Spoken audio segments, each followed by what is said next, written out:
سیسا پلائی ہوئی دیوار، سیسا پلائی ہوئی دیوار بچوں کو آسان کر دوں، لوہے کی دیوار، فولادی دیوار. کیا کہنے؟ یہ آیت قرآن میں موجود ہے جس سے استعارہ لیا گیا تھا. ہمیں دیکھنا ہے کہ اللہ نے قرآن میں جو بنیان مرصوص کہا ہے یہ کن کو کہا ہے.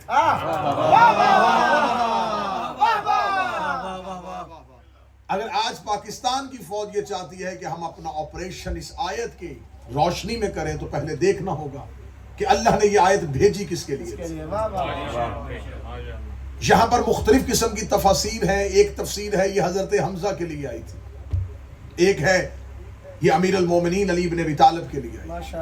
لیکن یہاں جب قرآن اس آیت میں بھیج رہا ہے تو یہاں خدا انفرادی طور پہ کسی کی بات نہیں کر رہا، کیونکہ اس سے پیچھے جو آیت کا تسلسل ہے جہاں سے آیت شروع ہو رہی ہے وہاں الذین ہے اور یقاتلون ہے، یہ جمع کا صیغہ ہے. یہاں خدا کسی ایک کی بات نہیں کر رہا، کسی لشکر کی بات کر رہا. مجھے تقریر تھوڑی روکنے سے لیے پڑ رہی ہے کیونکہ مجلس میں عشرے میں آپ کی آخری جو تقریریں ہوتی ہیں وہ اس لیے اہم ہوتی ہیں کہ آپ اس میں گفتگو کا نچوڑ دے سکیں، آپ خلاصہ نکال سکیں، آپ بتا سکیں کہ ان 10 راتوں میں جو ہم بیان کر رہے تھے اس کا نچوڑ کیا تھا.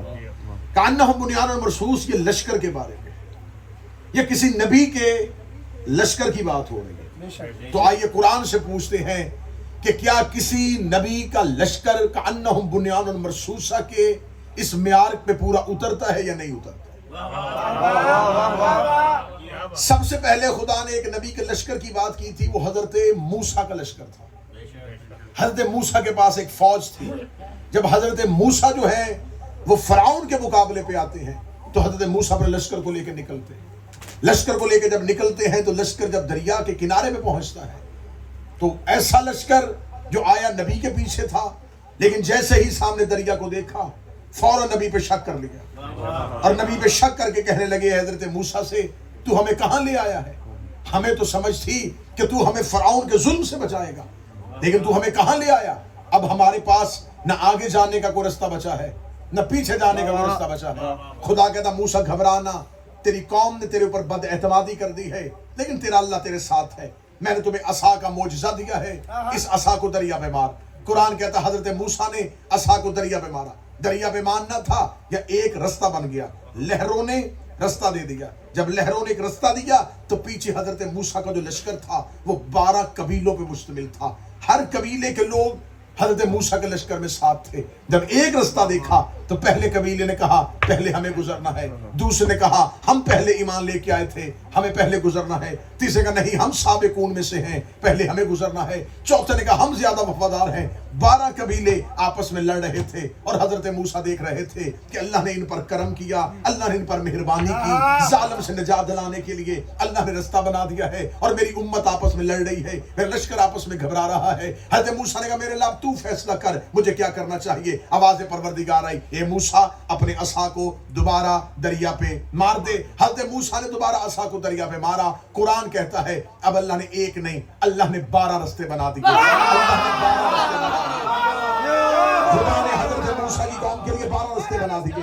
یہ کہانی میں قصص الانبیاء سے نہیں بن رہا، یہ داستان گوئی نہیں ہے، یہ میں کئی کہانیوں والی کتاب سے نہیں پڑھ رہا. خدا نے قرآن میں اس کا پورا منظر لکھا ہے. خدا کہتا ہم نے موسیٰ کی قوم کے لیے 12 رستے بنا دیے، 12 رستے بنا دیے. خدا نے نہ 3 رستے بنائے نہ 13 رستے بنائے. خدا نے 3 نہ 13، خدا نے رستے بنائے 12، کیونکہ ہدایت کے رستے ہوتے ہی 12 ہے، نجات کے رستے ہوتے ہی 12 ہے. اور پھر قرآن کہتا ہے کہ حضرت موسیٰ اپنی قوم کو لے کے ان 12 رستوں سے پار چلے گئے تھے.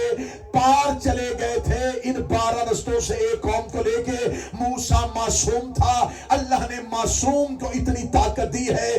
ایک معصوم میں اتنی طاقت ہوتی ہے کہ وہ اپنی قوم کو 12 رستوں سے پار کروا دیتا ہے. 12 معصوموں میں اتنی طاقت نہیں کہ وہ ایک قوم کو پار کروا.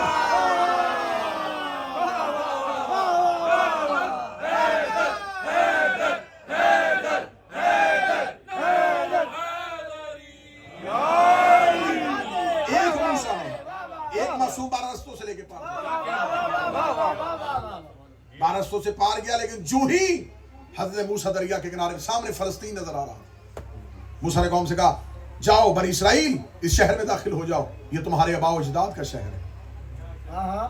جب حضرت موسیٰ نے انہیں فلسطین شہر میں داخل ہونے کے لیے کہا تو قوم عاجز آ گئی۔ قرآن کہتا ہے انہوں نے کہا موسیٰ ہم تو اس شہر میں نہیں جائیں گے، کیونکہ یہاں تو جبارین رہتے ہیں، یہاں تو جابر لوگ رہتے ہیں، سرکش رہتے ہیں، بہت بلند قد اور جسم و جسامت کے مالک لوگ رہتے ہیں، ہمیں خوف ہے یہ ہمیں قتل کر دیں گے۔ موسیٰ کہہ رہا جاؤ، اور وہ نہیں جا رہے۔ اب دریا سے آئے تھے تو رستہ بننے کے بعد موسیٰ کا حکم تھا، لیکن وہ شہر میں داخل نہیں ہو رہے تھے، اور 40 سال شہر کے باہر بیٹھے رہے۔ خدا نے پوری کہانی بیان کر دی ہے، یہ تھا موسیٰ کا لشکر۔ اب اس پوری کہانی کو پڑھنے کے بعد کیسے کہا جائے گا کہ کأنہم بنیان مرصوصہ ہے؟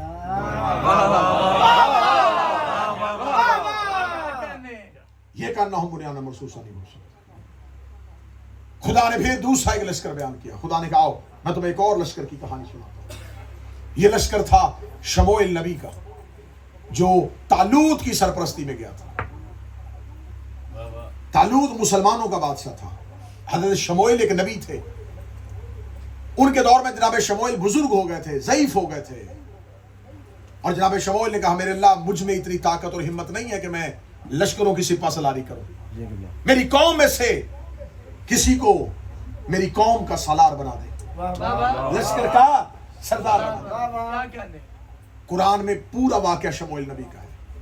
خدا نے نہیں کہا کہ شموئیل اپنے صحابہ سے کہے اگر تو نہیں لڑ سکتا اور انہوں نے کسی کو اپنے لشکر کا سپہ سالار بنانا ہے تو تیرے صحابی مل کے کسی ایک کو بنا لے۔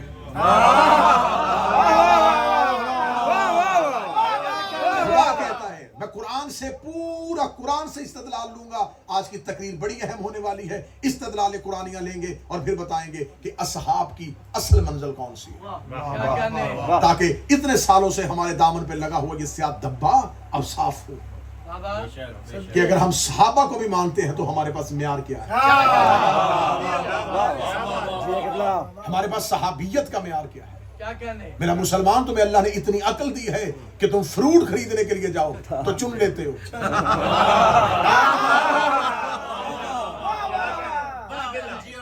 گلے سڑے تو نہیں اپنی باسکٹ میں ڈالتے، فروٹ چن کے لیتے ہو اور امام چن کے نہیں نکالا۔ میں چناؤ بتا رہا ہوں، میں سلیکشن بتا رہا ہوں، میں بتا رہا ہوں معیار کیا ہے، کس معیار پہ جا کے صحابی کو ماننا چاہیے۔ متوجہ ہے بات کی جائے؟ اب حضرت شموئیل نبی نے کہا کہ میں بوڑھا ہو گیا ہوں، مجھے ایک سردار چاہیے۔ خدا نے کہا شموئیل اپنی قوم سے کہہ دے یہ نہ تیرا خلیفہ چنیں گے، یہ تیرا جانشین نہیں چنیں گے، ہاں ایسے کرنا رات کو فرشتے جس کے دروازے پر تابوت سکینہ چھوڑ کے جائیں گے۔ یہ ایک باکس تھا جس کے اندر نبیوں کی چیزیں ہوتی تھی، نبیوں کے تبرکات ہوتے تھے، کسی نبی کی نلین، کسی کا پیرہن، کسی کا عصا، کسی کی تلوار، کسی کی پگڑی، تو یہ ہر دور میں نبی کا ورثہ ہوتا تھا۔ فرمایا جس کے دروازے پر یہ صندوق چلا جائے وہی تیری قوم کا سردار ہو۔ ساری رات شموئیل نبی کی قوم انتظار کرتی رہی، فرشتے آئیں گے اور صندوق کے دروازے پر رکھیں گے۔ صبح کو اٹھے تو اس بستی کا ایک غریب نوجوان جس کا نام طالوت تھا، اس کے دروازے پر وہ باکس پڑا ہوا۔ قوم نے طالوت کو ماننے سے انکار کر دیا، ہم اسے نہیں بنائیں گے۔ یہ کون ہے؟ یہ تو انتہائی غریب ہے، جبکہ اعلیٰ لوگ موجود تھے، اللہ نے اسے کیوں چنا؟ شموئیل نبی کہا میں عاجز ہوں، فیصلہ میرا نہیں۔ قوم طالوت کو نہیں مان رہی تھی، یا کافروں کا بادشاہ تھا جس کا نام جالوت تھا۔ جالوت نے حملہ کر دیا شموئیل نبی کی قوم پر۔ اب شموئیل نبی نے کہا اگر طالوت کو نہیں مانو گے تو جالوت سے لڑو گے کیسے؟ قوم آخر متفق ہو گئی اور طالوت کی سرپرستی میں لڑنے کے لیے نکل گئی، لشکر لے کے، کأنہم بنیان مرصوصہ۔ ذہن میں رکھنا ہے اس معیار پہ کسی نبی کا لشکر بھی آئے تو آپ نے کہنا یہ لشکر اس معیار پہ۔ جو ہی دونوں لشکر چلتے چلتے قرآن نے پوری کہانی لکھی ہے، اور ایسا منظر قرآن نے بیان کیا ہے، اگر آپ قرآن کو جاگتی آنکھوں سے پڑھیں گے نا تو آپ کو نظر آنا شروع ہو جائے گا۔ خدا اتنا بہترین قصہ سناتا ہے، اتنی بہترین بات سناتا ہے کے دل میں اترتی. ایک نہر کے کنارے پہ دونوں لشکر آمنے سامنے آ گئے, طالوت کا لشکر اور جالوت. مجلس منسوب ہے سرکار ابوالفضل العباس. خدا قرآن میں کہتا ہے کہ جب دونوں لشکر آمنے سامنے آ گئے تو ہم نے طالوت پر, لشکر طالوت مسلمانوں کا جو لشکر تھا, جو اللہ کا لشکر تھا, اس پر ایک وحی کی, ان اللہ مبتلیکم بالنہر, ہم تمہیں آزمائیں گے اس نہر کے ذریعے سے. فمن شرب فلیس منی, جو اس سے پانی پیے گا وہ ہم میں سے نہیں ہوگا. خدا لشکر پیاسا نہیں رکھنا چاہتا تھا, خدا دیکھنا چاہتا تھا یہ میری اطاعت میں کتنے کاربند ہیں. لڑنے تو آگے اللہ کے لیے, تو میں پہلے فیصلہ ابھی کر لیتا ہوں, انہیں آزما لیتا ہوں, نہر سے آزما لیتا ہوں, ابھی دیکھ لیتے ہیں کتنے پانی پیتے ہیں کتنے نہیں پیتے. پیاسا لشکر کہاں سے چلا تھا, طالوت نے کہا اللہ کا حکم آ گیا ہے, اس نہر سے کوئی پانی نہیں پیے گا. انہوں نے کہا یہ کیسا اللہ جو ہمیں پانی سے روک رہا ہے. اب پیچھے لشکر ہے اور طالوت سامنے ہاتھ بلند کر کے کہہ رہا نہ پانی پینا, حکم پروردگار ہے, شکست لے جاؤ گے, ہار جاؤ گے, ظالم تم پر حاکم بن جائے گا اگر تم نے اس نہر سے پانی پیا. خدا کہہ رہا ہے فمن شرب فلیس منی, اس سے پانی جس نے پیا وہ ہم میں سے نہیں ہوگا. آخر قوم اتری اور اس نے نہر سے پانی پینا شروع کر دیا. اس سے آگے ایک آیت ہے, یہ آیت آج بھی قرآن میں ہے. قرآن میں بہت سی آیتیں ایسی ہیں جو منسوخ ہیں, جو آئی تھی حکم پروردگار ہوا تھا لیکن اس دور کے لیے ہوا تھا, پھر اس کے بعد وہ دور ختم ہو گیا. آیت کا احترام موجود ہے لیکن حکم منسوخ ہو گیا. یہ حکم کسی دور میں کسی نبی کے ماننے والوں کے لیے تھا, لیکن کیونکہ وہ نبی کا دور نہیں ہے, آیت ہے لیکن حکم منسوخ ہو گیا ہے. تمام عالمان اور مفسرین اور قرآن سمجھنے والوں نے اس آیت کو منسوخ میں نہیں رکھا کہ یہ حکم منسوخ نہیں ہوا. حکم کیا تھا, ہم تمہیں آزمائیں گے اس نہر کے ذریعے, جس نے اس سے پانی پیا وہ ہم میں سے نہیں. اور خدا آگے کہہ رہا جس نے دریا میں اتر کے پانی کا چلو اٹھایا اور پھینک دیا وہ مجھ سے.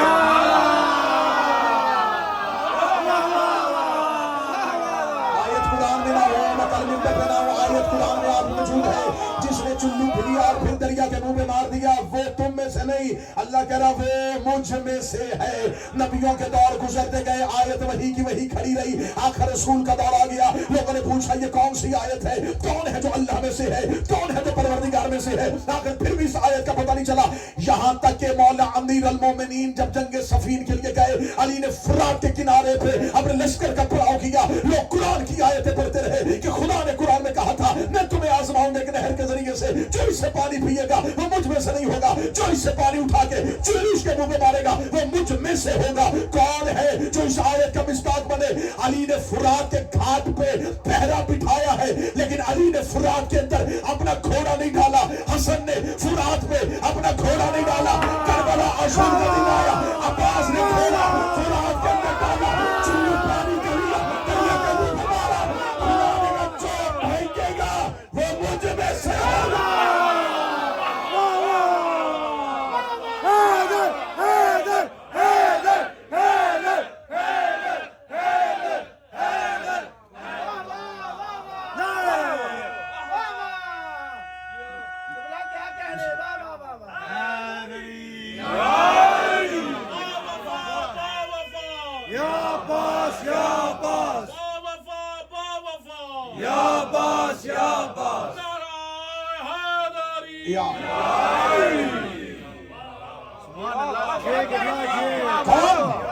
عاجز آ گئی قوم کا اللہ کے حکم کی نافرمانی کرنا اس بات کی دلیل ہے یہ کانہم بنیان مرصوصہ نہیں ہے.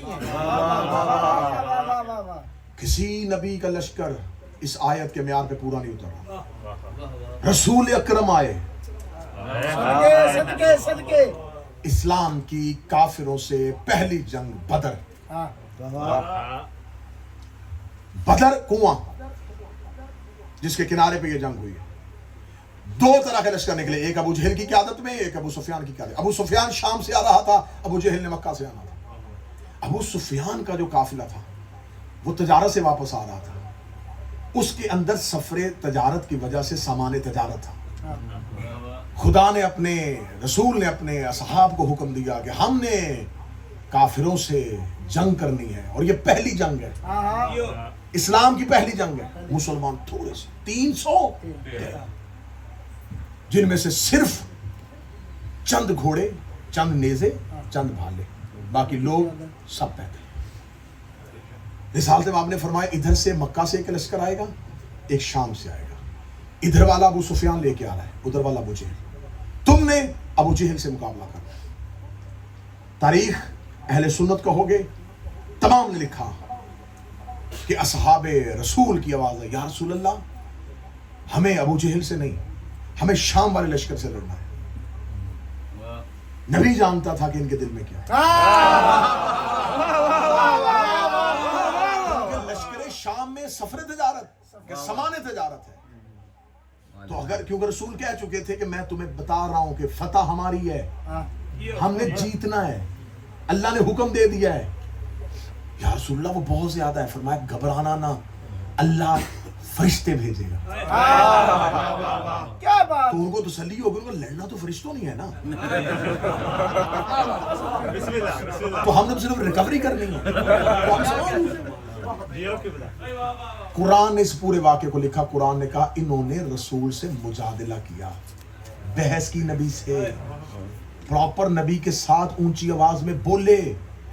نبی کہہ رہے میں تمہیں کہہ رہا ہوں اس لشکر سے لڑو، نہیں یا رسول اللہ ہمیں اس سے۔ قرآن نے پورے واقعے کو لکھا، انہوں نے مجادلہ کیا میرے نبی سے، یہ اونچی آواز میں بولے، نبی دلیلیں دے رہا تھا اور یہ نبی کی دلیل نہیں مان رہے تھے۔ آخر کافروں کے لشکر کے ساتھ سامنا ہو گیا۔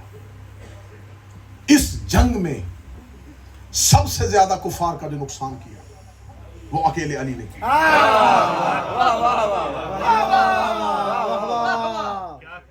کافروں کے 70 لوگ اس جنگ میں مرے تھے، جن میں سے 39 لوگ اکیلے علی نے مارے تھے۔ ولید ابن طباس ابن سعید ابن نوفل، نوبل بن خالد، حارث ابن زمہ، زمن ابن اسود، لوزہ ابن ربیہ، سعد ابن دار، یہ سارے عرب کے بڑے بڑے کافر علی کی تلوار سے۔ اکیلا علی لڑ رہا تھا اور لشکر پیچھے کھڑا تھا۔ قرآن نے ایک ہی بات نہیں کی، لشکر کی بات کی ہے۔ جڑے ہوئے مجلس کے ساتھ وہ گئے، قرآن نے ایک ہی بات نہیں کی، لشکر کی بات کی۔ یہاں اکیلا لڑ رہا ہے اور لشکر پیچھے کھڑا ہے، اس کا مطلب کأنہم بنیان مرصوصہ، لشکر میں نہیں، کأنہم بنیان سیسا پلائی ہوئی دیوار تو ہے ہی نہیں، اکیلا ہی لڑ رہا ہے۔ اسلام کی دوسری جنگ، کیونکہ میرے پاس وقت نہیں ہے ورنہ میں ایک ایک جنگ کا ایسا منظر دکھاتا کہ کیا کیا ہو رہا تھا اس میدان میں۔ دوسری جنگ ہوئی، دوسری جنگ جنگ احد۔ اب کفار دوبارہ مکمل طاقت کے ساتھ آ گئے، مکمل طاقت کے ساتھ آنا تھا۔ عبداللہ ابن زبیر کو رسالت امام نے پہاڑی کے اوپر بٹھایا، 50 لوگ دے کے، ہم نیچے لڑیں گے، تم نے اوپر رہنا ہے، تیرے پاس تیر انداز ہوں گے، تیرا اوپر کا ڈیفنس نیچے والے مجاہدین کو لڑنے میں مدد دے گا، کیونکہ جب کافر نیچے لڑ رہے ہوں گے انہیں پتا ہوگا اوپر مسلمانوں کے بندے بیٹھے ہیں جن کے ہاتھوں میں تیر ہوں گے، تم اوپر سے حملہ کرو گے، کافر نیچے زمین پہ ٹھہریں گے نہیں۔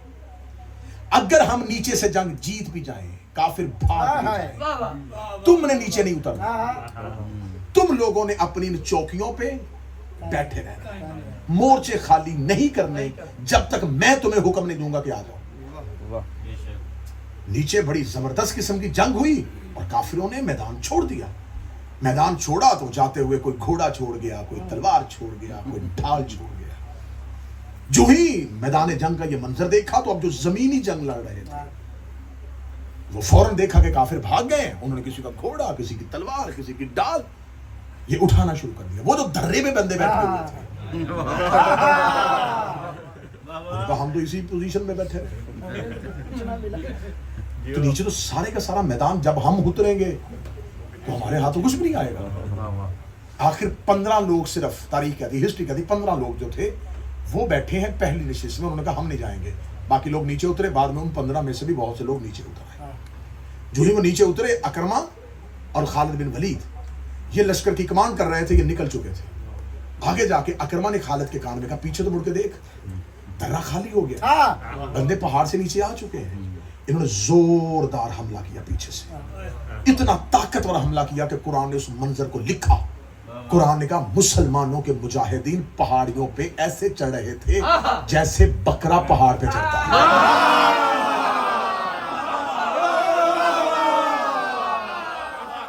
اکیلے امیر المومنین اور امیر المومنین. مجھے جنگیں پڑھنا مقصد نہیں ہے، صرف کرنا ہوں بنیان مرصوص ہے. اکیلے امیر المومنین نے پوری جرت کے ساتھ، پوری طاقت کے ساتھ، پوری جوان مردی کے ساتھ، یہ وہ جنگ تھی جس میں رسالت مآب کا دندان مبارک زخمی ہوا تھا، ٹوٹا نہیں تھا. منبر سے اگر کوئی پڑھے تو محتاط رہیے گا، رسول کا دان ٹوٹا نہیں تھا، زخمی ہوا. ٹوٹنا عیب ہے.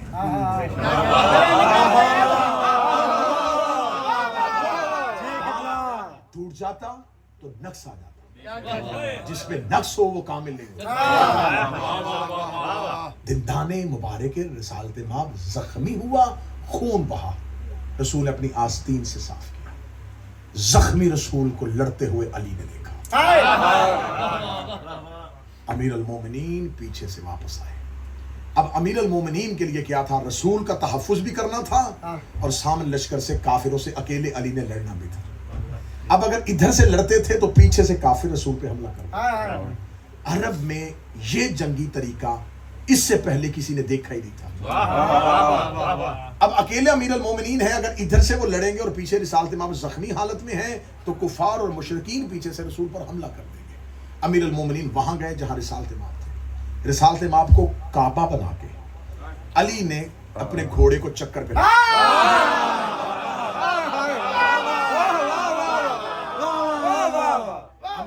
رسالت مآب کو کعبہ بنا دیا اور اپنے گھوڑے کو چکر پہ لگا. چکر پہ لگا کے علی نے چھوٹے چکر سے چکر شروع کیا ہے، بالکل نبی کے قریب سے تحفظ شروع کیا ہے. چکر پھیل اتنا وسیع کر لیا کہ میدان احد خالی. یہ وہ جنگ تھی جس میں امیر المومنین کی تلوار عرش سے آئی. جنگ پڑھنا مقصد ہوتا تو یہاں پر بہترین جنگ کا منظر میں آپ کے سامنے بیان کر سکتا. اب لشکر کہاں گیا تھا؟ قرآن کہتا بھاگ گیا تھا. علی رہا تھا. کأنہم بنیان مرصوصہ کی منزل بدر احد ہو چکی ہے. اسلام نے تیسری جنگ کی، خندق. خندق ایک طرف مکان، ایک طرف پہاڑ اور درمیان میں مسلمانوں کا لشکر. سلمان محمدی کے مشورے پر اس میں خندق کھودی گئی. 10 صحابیوں کو 40 ہاتھ جگہ دی کہ 10 صحابی 40 ہاتھ جگہ کھودیں گے. اس کے بعد 10 40 ہاتھ جگہ کھودیں گے. 4 گز گہری، 4 گز چوڑائی میں اور 5 کلومیٹر لمبی خندق مسلمان مجاہدین نے کھودی. اس میں جب میں نے دیکھا کہ جب بدر پہلی جنگ ہوئی تھی تو اس میں مسلمانوں اور کافروں کے لشکر کی ریشو کیا تھی، تو تاریخ نے مجھے بتایا کہ مسلمانوں کا لشکر جو تھا وہ 313 تھا اور کافروں کا لشکر 1000 تھا. میں نے پھر پوچھا جب خندق ہوئی ہے تب کافر اور مسلمانوں کے لشکر کی ریشو کیا تھی؟ پھر ہسٹری نے مجھے بتایا کہ کافر 10,000 تھے اور مسلمان 3,000 تھے. ریشو 1 اور 3 کی رہی ہے.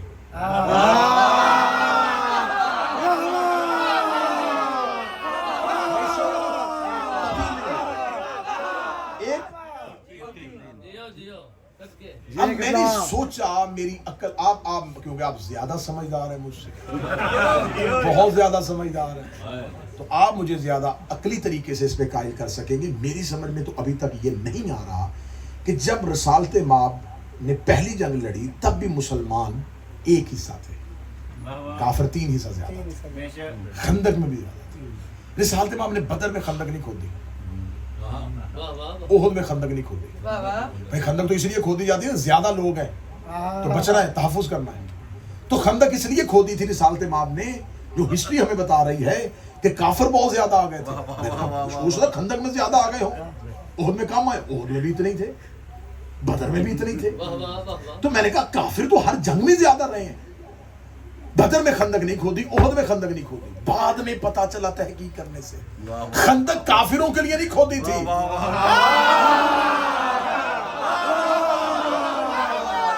جو ہاتھ نیچے ہے میرا خیال انہیں سمجھ میں نہیں آیا، کیونکہ رسول 2 جنگوں میں ایک بڑا برا ایکسپیرینس کر چکے تھے کہ وہاں سے کوئی یہاں آئے تو علی تو جانے نہیں دیتا، لیکن یہاں والے بدر میں بھی چلے گئے تھے، یہاں والے احد میں بھی چلے گئے تھے۔ رسول نے کہا خندق کھود لو، باہر سے کوئی آیا تو علی نہیں جانے دے گا، اب اندر سے کوئی باہر نہ آئے۔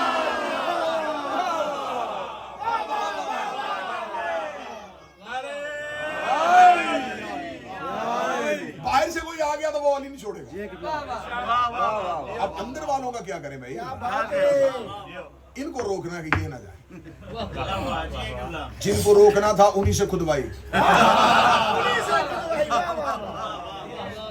یہاں میرا جملہ نہیں، میرا جملہ نہیں، یہ جملہ ہے قبلہ اعظم سنجادی صاحب کا۔ میں انہی کا جملہ انہی کے نام سے کہوں گا تاکہ قبلہ کی روح کو اصال ہو جائے۔ انہوں نے کہا کسی تنگ دل کی تنگ خندق کھودی ہوئی سے امر آ گیا۔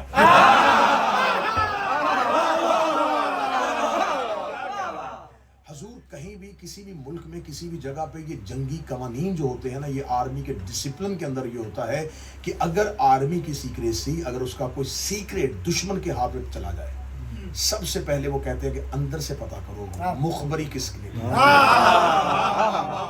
عمر کو کس نے بتایا تھا کہ یہاں خندق کم کھودی ہوئی ہے۔ میں خطابت نہیں کر رہا، آپ جھنڈن والوں میں خطابت نہیں کر رہا، نہ سمجھنا کہ میں صرف ذاکری کر رہا ہوں۔ پیغام وہاں پتھر کے ساتھ ایک خط باندھ کے بھیجا گیا۔ ماشاءاللہ، دل سے تو مسلمان تھے نہیں کچھ لوگ۔ 7 لوگ آئے ہیں، اکیلا عمر نہیں آیا، 7 لوگ آئے ہیں۔ عمر بن عبد ود، حسل اس کا بیٹا، وہ بھی اس میں آیا ہے۔ 7 لوگ آئے ہیں جس کے تاریخ نے نام لکھے ہیں، جو خندق کو عبور کر کے پہنچ گئے ہیں لشکر اسلام کے اندر۔ 7 لوگوں کا رات کی طریقے میں خندق کو عبور کرنا تھا۔ مسلمان تو سوئے ہوئے تھے، لشکر آرام کر رہا تھا۔ سیدھے گئے اور انہوں نے جا کر رسول کے خیمے کا محاصرہ کر لیا۔ خیمے کا محاصرہ کرنے کے بعد عمر بن عبد ود نے اپنا نیزے کے ساتھ رسول کے خیمے کی چادر کو پھاڑا، اور پھاڑنے کے بعد نیزے کی نوک کے ساتھ چادر کو اٹھایا۔ اٹھا کے اس ملعون نے پہلا جملہ کہا، محمد کوئی ہے تو بھیج، یا کسی کو بھیج یا خود لڑنے کے لیے آ۔ یہاں پر کائنات کے رسول نے پہلی بار کہا، من لحاظ الکلب، کون ہے جو اس کتے کی زبان۔ بعض لوگ کہتے ہیں نبی کو جلال آ گیا تھا، جو غصے میں آئے وہ نبی نہیں ہوتا، کیونکہ انسان کے بدن کے اندر 4 طرح کی قوتیں ہوتی ہیں، قوت وہمیہ، قوت عاقلہ، قوت سہویہ، قوت غصبیہ۔ آپ نے ان 4 قوتوں کو، ان 4 پاورز کو اپنی باڈی میں کنٹرول کرنا ہوتا ہے۔ نوجوان اور بچے اس بات کو سمجھیں، کیونکہ آپ کا جو جسم ہے یہ میدان جنگ ہے۔ اس میں شیطان بھی اپنے سپاہی کھڑے کرتا ہے اور رحمان بھی اپنے سپاہی کھڑے کرتا ہے۔ جو پہلی قوت وہمیہ کہ آپ کو وسوسے آئیں گے، آپ کو وہم ہوگا، اس کو آپ نے کنٹرول کرنا ہے اپنے ارادے کے ساتھ۔ جب آپ اپنے ارادے سے اس کو کنٹرول کر دیتے ہیں تو خدا کہتا ہے کہ اللہ تمہیں عقل سے نوازتا ہے تاکہ تم اس کو کنٹرول کر سکو۔ اگر آپ کے اندر غصب، غصے والی کیفیت آ جاتی ہے تو جو ہی وہ کیفیت آئے گی، وہ قوت آپ کے اوپر مغلوب ہو جائے گی، آپ کے اوپر غالب آ جائے گی، آپ کوئی ایسا کام کر دیں گے، بعد میں آپ پچھتائیں گے۔ کیوں پچھتائے؟ اس لمحے آپ پہ کنٹرول اس لیے نہیں رہا کہ وہ قوت آپ کے اوپر غالب آ گئی۔ تو جو غالب آتی ہے، جس پہ غالب آتی ہے، وہ مغلوب ہوتا ہے۔ امام اور نبی پہ یہ قوت غالب نہیں آتی۔ امام اور نبی کوئی بھی کام ہماری طرح غصے میں نہیں کرتے، کیونکہ وہ مغلوب نہیں ہے، وہ ہر شے پہ غالب ہے، وہ غالب علی کل غالب ہے۔ تو جب آپ یہ سمجھ لیں گے تو پھر آپ یہ سوال کرنا چھوڑ دیں گے کہ علی نے تلوار کیوں نہیں اٹھائی۔ کیونکہ یہ جتنے منظر آپ ہمیں بتاتے ہیں، یہ ساری چیزیں انسانیت کے غصے کے لیے۔ علی کا ہاتھ امر الہی ہے، علی کا ہاتھ تبھی اٹھے گا جب اللہ کا حکم آئے گا۔ اب رسالت مآب نے غصے کی وجہ سے نہیں، رسالت مآب کو جب غصہ آتا ہی نہیں، اللہ قرآن میں کہتا ہے یہ خلق عظیم کا مالک ہے، اور صرف مالک نہیں کہہ رہا، اس کے اخلاق کی قسم کھا رہا ہے۔ تو جس کے اخلاق کی اللہ قسمیں کھا رہا تھا، اس نے خندق میں عمر بن عبد ود کو کتا کہہ کے بلایا تو کوئی نہ کوئی تو راز ہوگا، یا رسول اللہ جلال آیا تھا، فرمایا جلال نہیں آیا تھا، رسول نے ایک معیار قائم کر دیا تھا، یہ دروازے پہ باہر کھڑا ہو کے میدان میں کھڑا ہو کے للکارتا میں کبھی گالی نہ دیتا، اس نے آ کے دروازے پہ گستاخی کی ہے۔ میں دنیا کو بتا رہا ہوں، جو ہمارے دروازے پہ آگے گستاخی کرے آتا انسان ہے، واپسی میں کتا ہوگا۔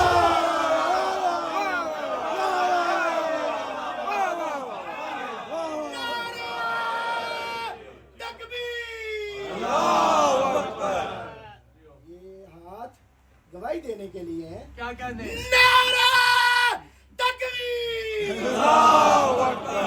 نعرہ رسالت! ملک العباد! یک زبان! نعرہ حیدری! آپ ہمیں بتائیں کہ بدر میں بھی لشکر نہیں لڑ رہا، اکیلے علی لڑ رہے ہیں، خندق میں علی لڑ رہے ہیں، حنین میں علی لڑ رہے ہیں، خیبر میں علی لڑ رہے ہیں۔ یہ جتنی جنگیں ہیں ان میں سے ایک ایک میں دیکھو گے تو آپ کو لشکر کی بجائے انفرادی فتح نظر آئے گی۔ بے شک۔ تو آپ علماء اسلام، میرے معززین اور میرے مہربان دوستو، اب مولوی کے پاس کوئی رستہ نہیں، یا آیت کا ترجمہ بتائے یا ہمیں وہ لشکر بتائے، ہمیں بتائے وہ کأنہم بنیان مرصوص صاحب کس کے اصحاب تھے، کون سے اصحاب ہیں جن کے لیے قرآن میں آیت آج بھی کھڑی ہے، وہ سیسا پلائی ہوئی دیوار تھی، صدقے۔ وہ اپنی جگہ سے ہٹے ہی نہیں، وہ ڈٹے رہے، موت سر پہ آئی ہے وہ نہیں ہلے۔ یہ مجھے اسلام کی کسی جنگ میں لشکر کا یہ روب دکھاؤ، میں قرآن کی اس آیت کو ہار بنا کے اس صحابی کے گلے میں ڈالوں کہ تم ہو اس آیت کے مصداق، یہ لشکر اس آیت کا مصداق۔ اگر کوئی لشکر بھی ایسا نہیں، حتیٰ کہ ہم یہ نہیں کہہ رہے، ہم نبی کے صحابہ پہ بات نہیں کر رہے، میں پوری ذمہ داری کے ساتھ کہہ رہا ہوں، صفین میں امیر المومنین کے ساتھ جو لشکر ہے وہ بھی کأنہم بنیان مرصوصہ نہیں ہے۔ اب خاموش ہوئے، امیر المومنین کے پیچھے سارا لشکر علی کی محبت میں نہیں گیا تھا، بالکل ٹھیک فرما رہے ہیں۔ اگر گیا ہوتا تو جنگ صفین جو ہے وہ تحکیم کے حوالے ہو جاتا، فیصلہ حکم کے پاس چلا جاتا۔ آپ خطبے پڑھے مولا امیر المومنین کے، آپ خطوط پڑھے مولا امیر المومنین کے، کس طرح مولا نے ان کی بے وفائیوں کا گلہ کیا کہ مجھے میدان جنگ میں کھڑا کر کے تم نے مجھے چھوڑ دیا۔ کون لوگ تھے وہ وہاں سے لاکھوں درہم لے کے علی کا لشکر چھوڑ کے ادھر جا رہے تھے، اور کون لوگ تھے جو علی کے ساتھ کھڑے تھے؟ وہ چند افراد تھے جو امیر المومنین کے ساتھ کھڑے تھے۔ اصحاب کا تذکرہ ہو رہا ہے تو مجھے گفتگو میں آج ایک جملہ کہہ دوں حضرت عمار یاسر کا۔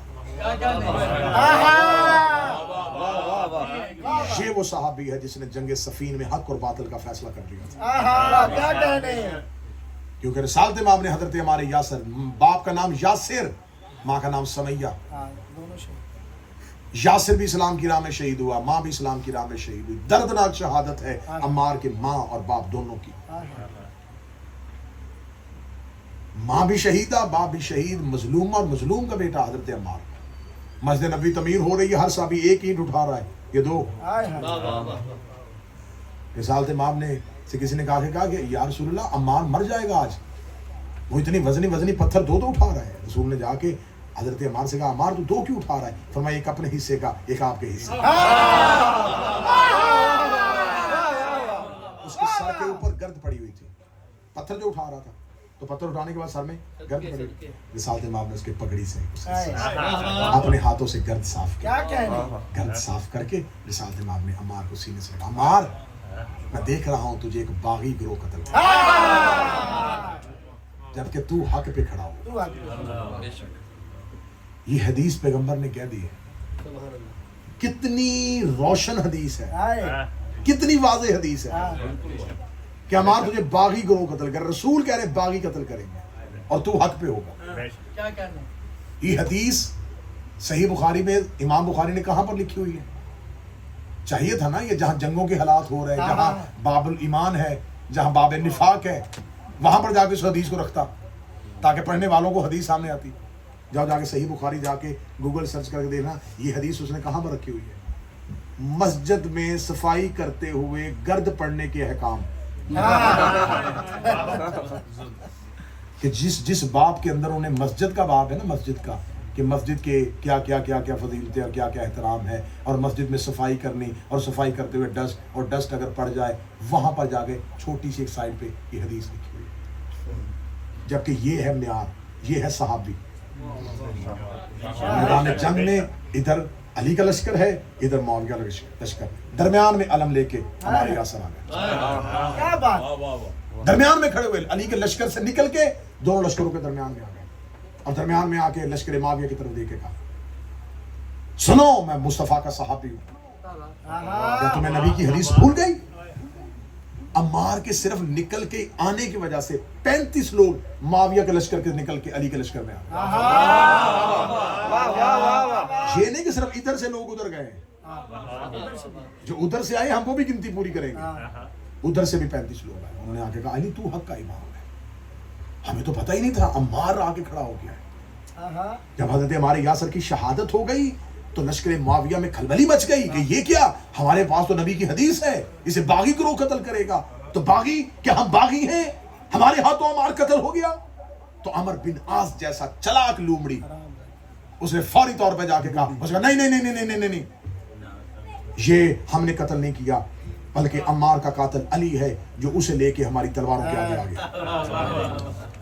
دیکھو علی کا مقابلہ کس دور کے کس لوگوں کے ساتھ.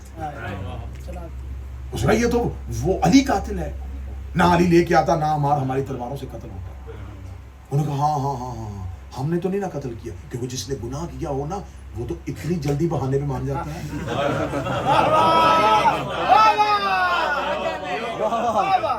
جس نے روزہ نہ رکھنا ہو اسے صرف اتنا سا ہاتھ لگائے نا, وہ کہتا ہے بخار ہے نا.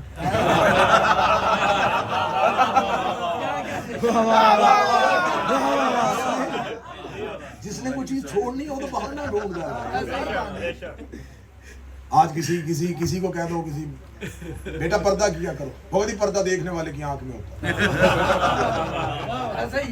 کیا کہتے ہیں, اگر پردہ دیکھنے والے کی آنکھ میں ہوتا ہے, نہیں پردہ ہمارا نہیں ہوتا, پردہ دیکھنے والے کا ہوتا ہے, اسے چاہیے وہ پردہ کرے, ہم کیوں پردہ کریں. تو اگر دیکھنے والے کی آنکھ میں پردہ ہوتا ہے تو کبھی بغیر چادر کے نماز پڑھ کے دکھا, آنکھ میں پردہ نہیں ہے.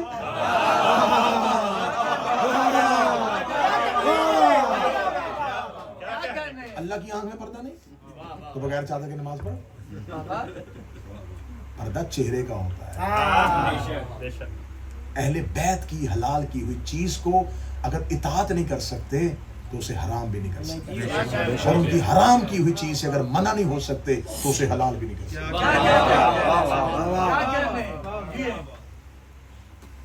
میں بہت سے ایسے لوگوں کو تبلیغ کرتے ہوئے میں نے کہا کہ یار تم پتہ چلا تم امام حسین کی محبت کرتے ہو, شراب پیتے ہو. وہ کہتے جی ہمیں نشہ نہیں ہوتا.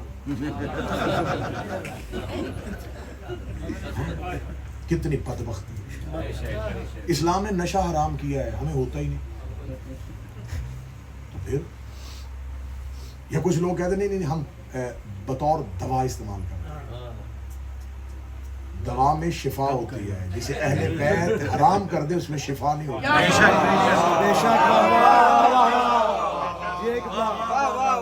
اہل بیت کی حرام کی ہوئی چیز میں شفا نہیں. اہل بیت نے تمہیں منع کیا ہے ہر وہ چیز جو تمہارے عقل پہ غالب آ جائے, جو تمہارے سوچ پہ غالب آ جائے, جو تمہاری فکر پہ غالب آ جائے. پڑھے لکھے دور میں زندگی گزار رہے ہو تو اس کا مطلب یہ نہیں ہے کہ اہل بیت کو چھوڑ دیا. اہل بیت کی اطاعت سے نکل جاؤ. آپ برطانیہ کے ماحول میں رہتے میرے بچوں, اہل بیت کے مذہب میں جو والدین کا احترام ہے وہ کسی اور مذہب میں. یہ آپ کا کوئی ایکسکیوز نہیں ہے کہ ہم اب انڈیپینڈنٹ ہو گئے ہیں, اب ہم خود فیصلے کرنے کی پوزیشن میں آ گئے ہیں. بس ہمیں اسلام اس بات کی اجازت دیتا ہے. اسلام تمہیں ماں باپ کے سامنے اف کی بھی اجازت نہیں دیتا. اف لفظ نہیں ہے, اف کوئی لفظ ہے, اس کا کوئی ایکسنٹ بھی نہیں ہے کہ آپ نے منہ بگاڑ کے نہیں میں نے بدتمیزی نہیں کی, میں نے تو آپ کہہ کے منع کیا تھا. ابا جی آپ تو ہر بات میں بولتے ہیں, اب آپ کو کیا پتا کہ باہر کیا ہو رہا ہے، اب آپ کو کیا پتا کہ کیا ہو رہا ہے۔ آپ نے بھی کل ابا جی ہونا ہے،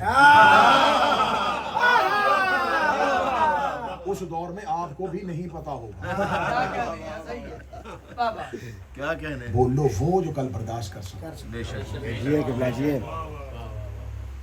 اہل بیت کے مذہب میں نہ والدین کا کہ آگے اف اف اف کیا، ایک صرف نفرت، ایک نخوت کا دا اف۔ خدا نے اس نطق کو قرآن میں کوڈ کیا، خدا نے کہا اگر تم نے یہ بھی کیا نا میں تمہیں پھر بھی معاف نہیں کروں۔ جاؤ جا کے اہل بیت کے مذہب میں جا کے پوچھو کہ امیر المومنین والدین کے گستاخ کو منہ نہیں لگاتے تھے۔ ایک شخص آیا علی کی محفل میں آ کے بیٹھا، امیر المومنین نے کہا اٹھاؤ اس کو میری محفل سے باہر نکالو۔ یا علی یہ آپ سے بہت پیار کرتا ہے۔ علی فرماتے ہیں میرے پیار کا فائدہ کیا جب ماں ہی سے نہیں کرتا۔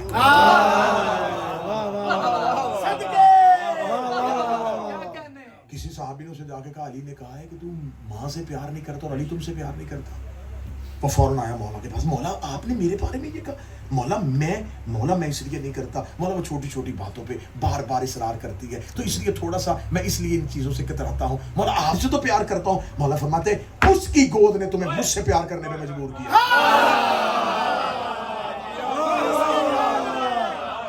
وہ نہ ہوتی تو مجھ سے کبھی پیار نہ کرتا۔ جس وسیلے سے علی تک آیا ہے اس وسیلے کو درمیان میں رکھ۔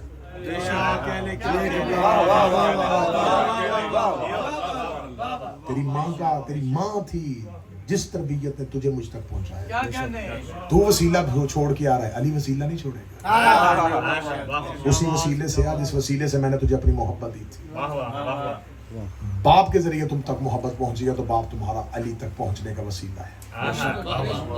کوئی لشکر کا انہم بنیان مرصوصہ کی منزل پہ نہیں آیا، حسین 72 لے کے کربلا آیا۔